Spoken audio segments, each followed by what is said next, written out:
우리 자유사랑과 인사할 때 핸드폰 끕시다 라고 인사할까요? 네, 핸드폰을 끕시다. 네. 이 말을 하게 될 줄 몰랐습니다. 오늘 본문은 나인성 과부의 이야기입니다.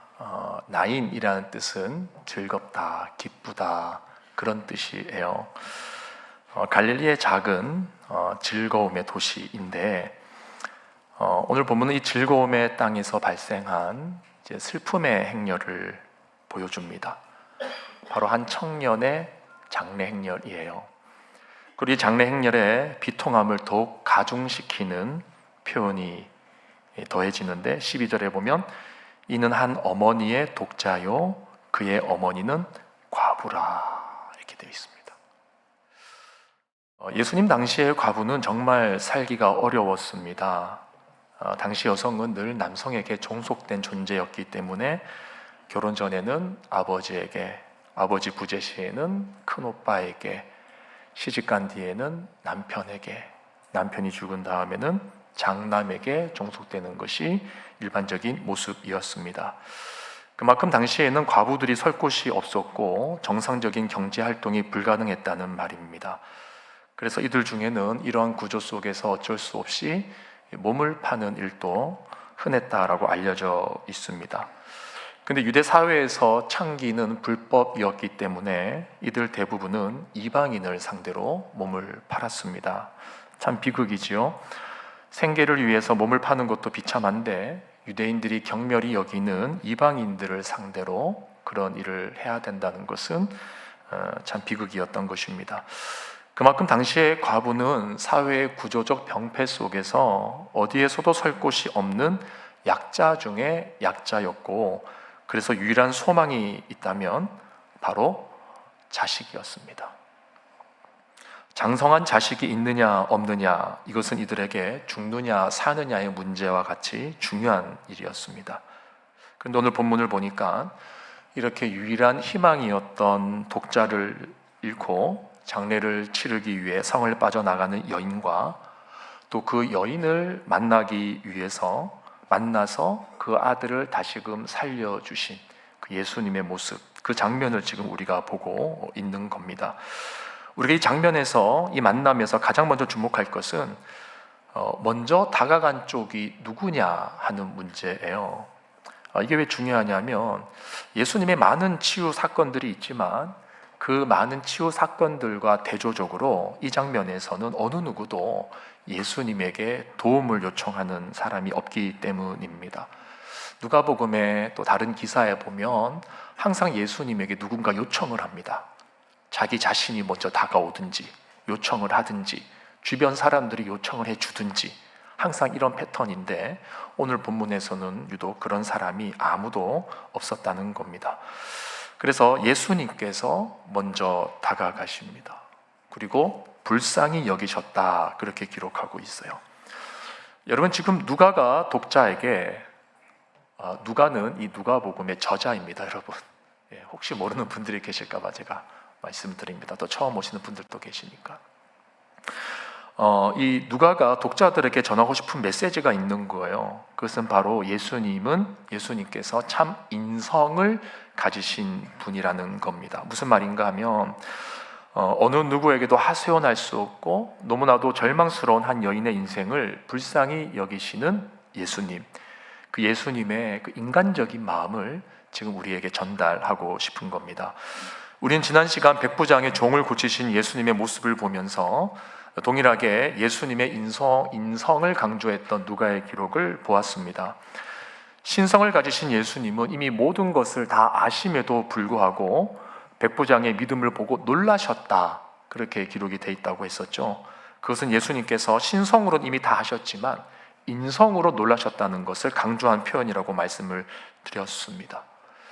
그것이 그 주변에 예수님을 추종하는 따르는 사람들이 인간으로서 마땅히 보였어야 될 반응이었다는 것을 예수님 자신이 친히 놀라시면서 그것을 보여주셨다라고 말씀을 드렸었죠. 마찬가지로 오늘 본문에서 예수님께서는 참 하나님이시자 참 인간으로서 우리의 모든 절망스러운 상황과 아픔을 누구보다도 잘 아시고 느끼시고 공감하시는 분이다라고 하는 것을 누가가 보여주고 있는 겁니다. 특별히 13절에 보시면요, 불쌍히 여겼다라는 말이 있습니다. 이 불쌍히 여기다라는 말은 성경에 종종 등장하는 표현인데 바로 창자까지 뒤틀려지는 고통을 의미할 때 이런 의미로 사용이 됩니다.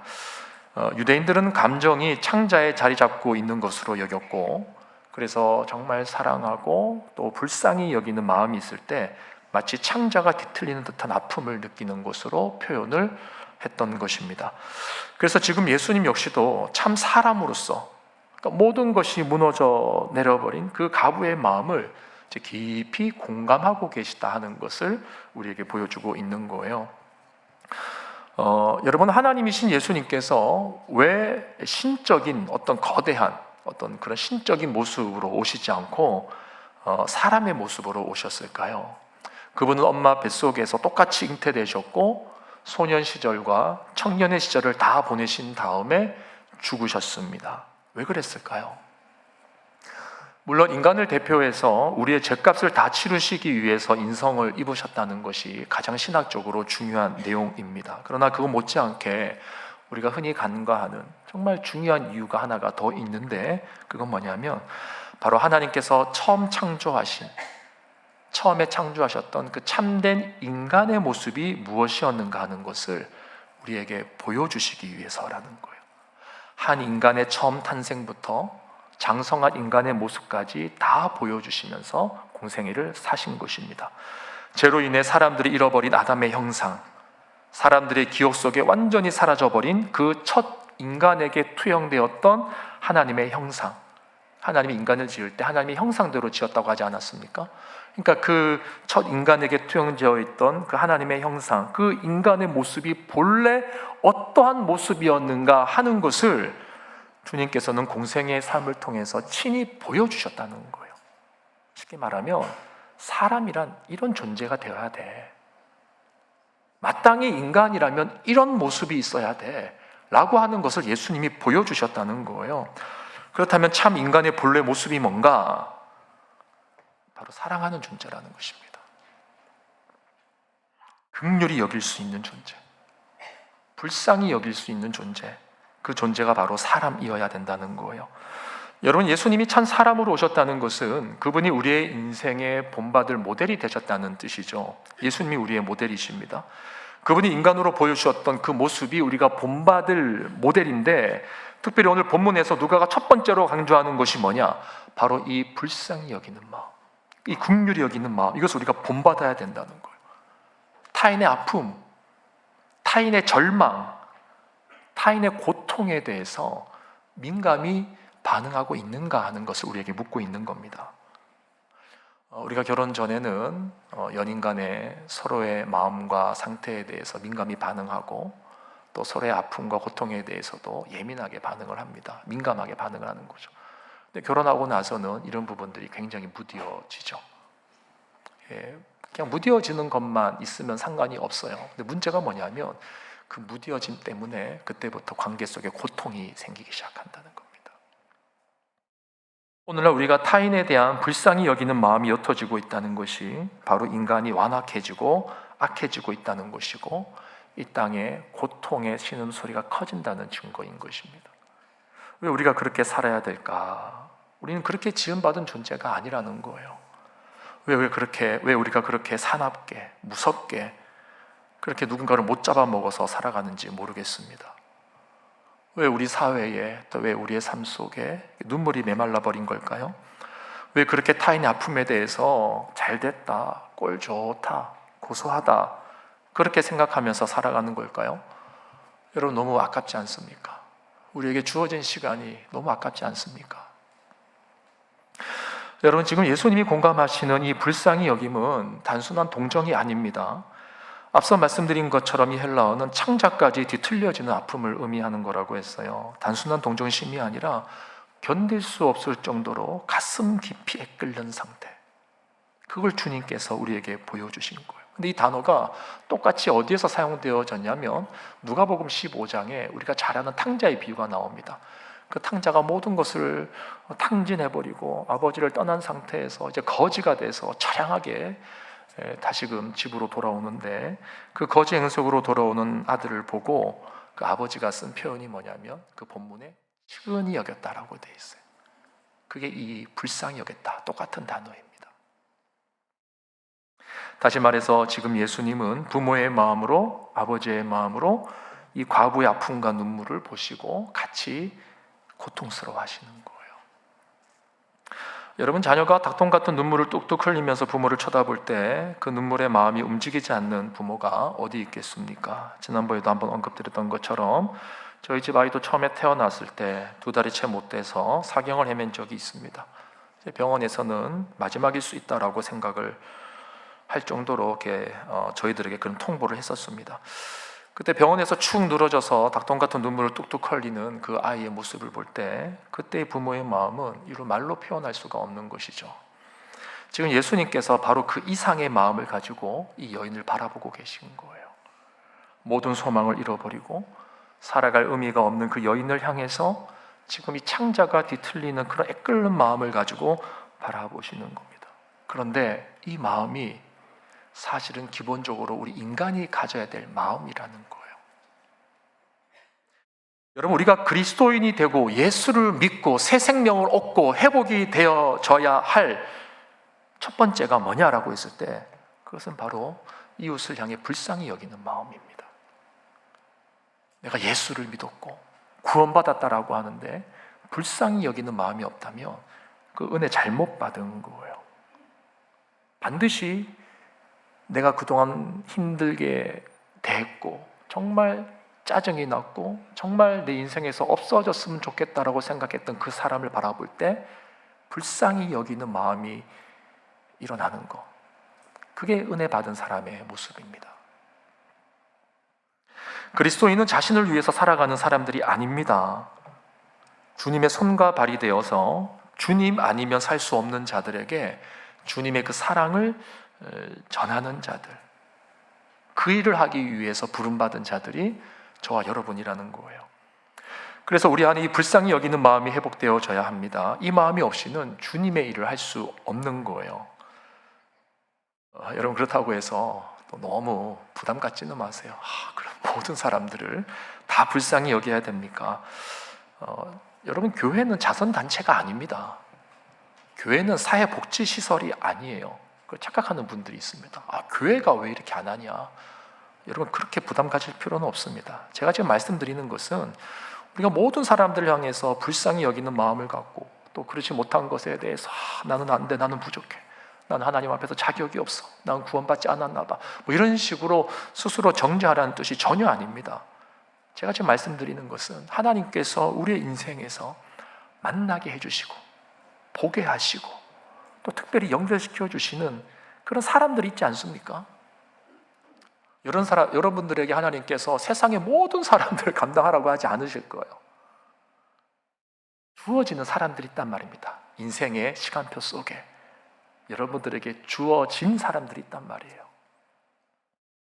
그 사람들 중에서 하나님, 정말 내가 주님의 이 마음을 품고 감당해야 될 사람이 누구입니까? 혹은 과거에 내가 그냥 지나친 사람은 없습니까? 이런 부분에 대해서 반응을 해보자는 거죠. 여러분, 남을 위해서 우실 수 있어야 됩니다. 내 가족을 위해서만 울지 마시고 이웃을 위해서도 우실 수 있어야 돼요. 고통당하는 성도들을 위해서 울 수 있어야 됩니다. 목회자들과 교회를 위해서 울 수 있어야 됩니다. 나라와 민족을 위해서 울어주시고 이 땅의 완악함을 바라보면서 불쌍히 여기는 마음을 가지고 울 수 있어야 됩니다. 주님의 마음으로 울면서 기도할 수 있게 해달라고 기도하셔야 됩니다. 여러분, 지금 예수님은 이 여인을 불쌍히 여기셨다고 하시고 그 다음에 이제 뭐라고 말씀하시냐면 울지 말라, 그렇게 말씀하세요. 다시 말해서 타인의 아픔을 불쌍히 여기는 눈물을 흘릴 때 그 눈물이 상대방의 눈물을 닦아주는 것이 아닌가 하는 생각을 해보게 되는 거예요. 타인을 위해서 우는 사람은 그 고통당하는 자의 눈물을 대신 흘리고 있다라고 저는 생각을 합니다. 그래서 내가 대신 그 눈물을 흘리니까 상대방의 눈물이 닦아지는 게 아닌가. 우리는 예수님이 아니기 때문에 그 사람을 향해서 울지 말라 더 이상 이렇게 말할 수는 없어요. 그러나 우리가 그 사람을 위해서 대신 울어줌으로 그 사람의 눈물의 양을 내가 가져갈 수 있다는 거죠.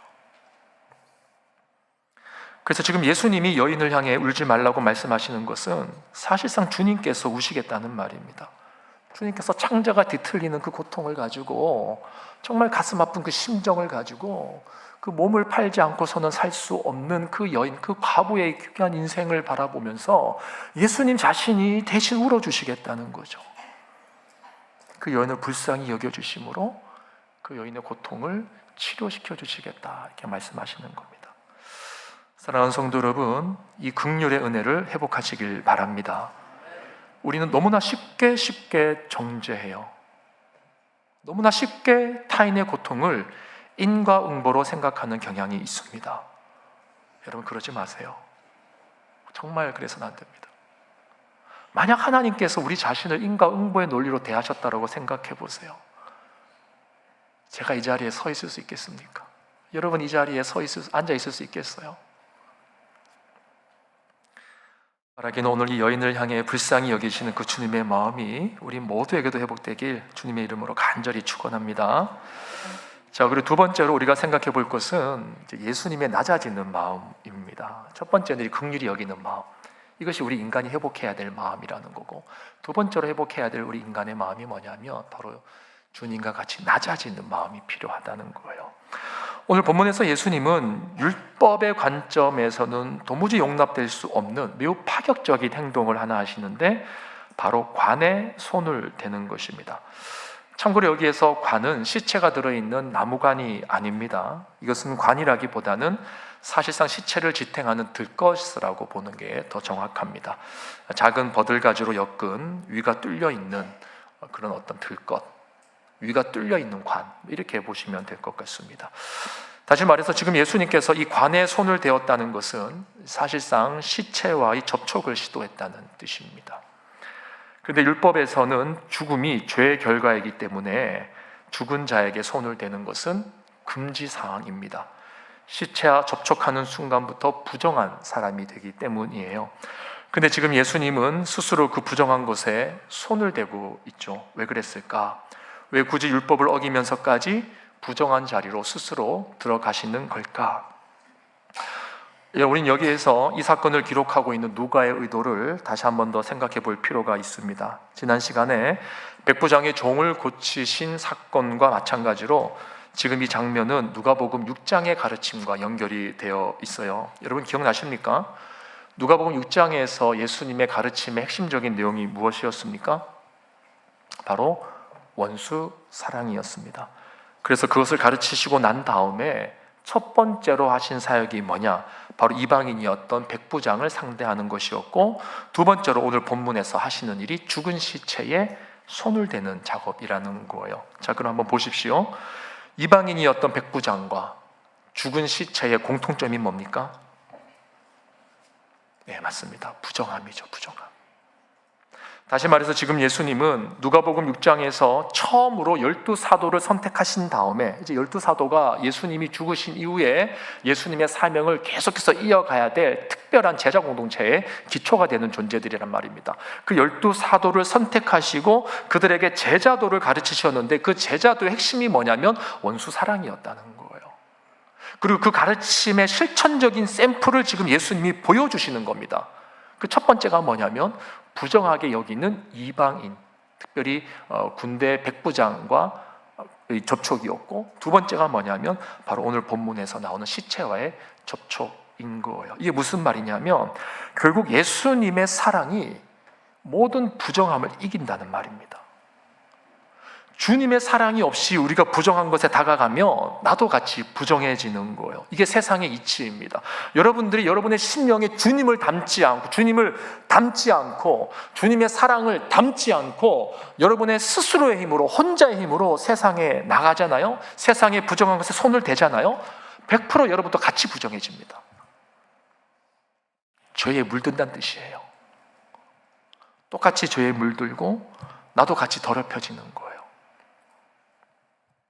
그러나 주님의 긍휼의 마음을 가지고 우리가 간다면 주님의 사랑이 우리 안에 부어져서 그 사랑으로 우리가 다가간다면 그때 부정함이 치료되고 회복되고 살아난다는 것입니다. 세상에선 다 손가락질하는 사람이었어요. 넌 안 돼, 안 돼. 그 사람에게 우리가 주님의 사랑을 갖고 다가갔을 때 그 사람이 치유되고 회복되고 이 사회에서 어엿한 사회인으로, 또 하나님 나라에서 어엿한 하나님의 백성으로 자리 잡고 서는 것 우리가 볼 수 있다는 거죠. 그래서 여러분, 예수님만이 우리의 유일한 소망이라는 것이죠. 그분은 우리를 너무 사랑하시고 불쌍히 여기셔서 우리와 같은 부정함의 자리까지 내려오셨다는 겁니다. 이게 낮아지는 마음이에요. 여러분, 낮아지는 마음이 뭐 별거 아닙니다. 아주 겸손하게 자기 자신을 낮춘다는데, 그 겸손하게 낮춘다는 게 뭐예요? 세상에서 말하는 겸손은 그냥 뭐예요? 그게 그냥 내가 손해 보지 않는 상태에서 내가 낮아지는 거, 그게 세상에 말하는 겸손 아닙니까? 주님이 말하는 겸손은 그런 거 아닙니다. 부정함의 자리까지 낮아지는 거. 주님이 우리와 같은 모습으로 낮아진 것처럼 나도 그렇게 낮아지는 거, 그게 겸손이죠. 그래서 세상 사람들은 자신이 낮아지는 것을 죽기보다 싫어합니다. 그 두려워해요. 우리는 그거 두려워하지 않습니다. 왜입니까? 예수 그리스도의 사랑이 모든 부정함을 이긴다라고 믿기 때문이에요. 세상적으로 부정해 보이고 가치 없어 보이고 하찮아 보이는 그 일들이 주님의 사랑으로 덮여지면 거기에 의미가 생기고 생기가 일어나고 회복이 일어나는 것입니다. 그 예수 이름의 능력이에요. 예수 이름의 권세예요. 그래서 여러분, 주님의 사랑은요, 높아지는 사랑이 아니라 낮아지는 사랑입니다. 그분이 손을 대시면 모든 부정한 것들이 거룩해지고 되살아나는 것입니다. 내가 손을 대면 나도 같이 부정해져요. 내가 손을 대면 나도 같이 부정해지는 게 세상의 이치입니다. 그런데 주님의 사랑이 우리 안에 들어와서 그분이 저와 여러분을 쓰시면 그때 우리를 통해서 놀라운 회복과 거룩의 역사가 나타난다는 거예요. 그래서 이 은혜를 우리가 구해야 되는 것입니다. 사랑하는 성도 여러분, 하나님은 사랑이십니다. 근데 그 하나님이 인간이 되셨어요. 심지어 십자가에서 세상 죄를 짊어지는 죄 덩어리가 되셨단 말이죠. 그분은 낮아지고 또 낮아지셨어요. 근데 그분이 낮아지셔서 우리가 산 거예요. 그분이 낮아지셔서 우리가 회복된 거예요. 그 결과 우리가 죄에서 자유케 됐고 죄인됨에서 의인됨으로, 부정한 자에서 거룩한 자로, 죽은 자에서 영생의 자리로, 그렇게 우리가 바뀐 것입니다. 이게 예수 이름의 능력이에요. 그래서 이제 그 일을 주님께서 제자들에게 맡기고자 하시는 겁니다. 그래서 이 사건을 제자들 앞에서 보여주시는 거고, 오늘날 우리에게도 동일한 이 일을 지금 맡기시는 거죠. 우리 역시도 주님의 사랑을 가지고 긍휼히 여길 자들을 긍휼히 여기고, 또 낮아질 자리에서 기꺼이 낮아지는 모습을 회복할 때 그것이 참 하나님의 형상, 참 인간의 모습으로서의 회복이고, 이것이 일어날 때 하나님께서 일하신다는 것입니다. 마지막으로 질문합니다. 여러분은 참 인간이십니까? 여러분 참 인간이세요? 말씀을 정리합니다. 오늘 본문에서 예수님은 청년을 살리시고 어머니에게 그 청년을 주시니 이렇게 표현하고 있습니다. 15절에 나와 있죠. 근데 여기서 이 주셨다라는 단어는 성경에서 보면 일반적으로 사람에게 쓰이지 않는 단어입니다. 주로 언제 쓰이냐면 예수님을 통한 구원을 설명하거나 또는 구원의 비밀을 깨닫게 하는 말씀, 혹은 성령을 값없이 주시는 것을 묘사할 때 사용되는 단어예요. 예를 들어서 이런 겁니다. 앞에 화면을 좀 봐주시면 좋겠어요. 요한복음 17장 8절 같이 읽겠습니다. 시작.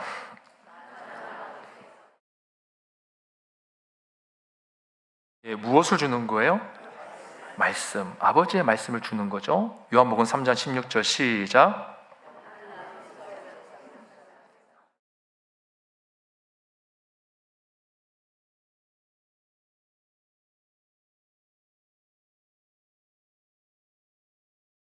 하나님이 이 세상을 이처럼 사랑하셔서 무엇을 주셨어요?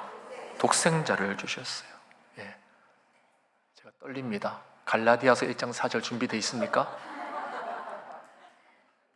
같이 읽어볼게요. 시작.